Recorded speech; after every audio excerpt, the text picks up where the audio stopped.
मध्य प्रदेश के मुरैना जिले के केलारस में ग्राम पंचायत चौकी में एक इंडियन पेंगोलिन नामक की जाति का जानवर मिला है, जिससे गांव में अफरा तफरी मच गई।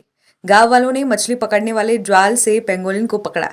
गांव के सभी लोगों के सहयोग से सुरक्षित पेंगोलिन को पकड़ लिया गया है। इस बारे में मुरैना जिले के डीएम महोदय को फोन कर अवगत कराया गया। इसकी सूचना मिलने पर वन विभाग की टीम भी मौके पर पहुंच गई है। आपको बता दें, पेंगोलिन ट्रीटी दीमक इसका मुख्य भोजन है। भारतीय पेंगोलिन पेंगोलिन की एक प्रजाति है और इसे मोटी पूंछ वाला पेंगोलिन भी कहा जाता है। यह भारतीय महाउपद्वीप का मूल निवासी है। ये भारत, श्रीलंका, नेपाल और भूटान में पाया जाता है। यह एशिया में सबसे पश्चिमी क्षेत्र में पाया जाने वाला पेंगोलिन है।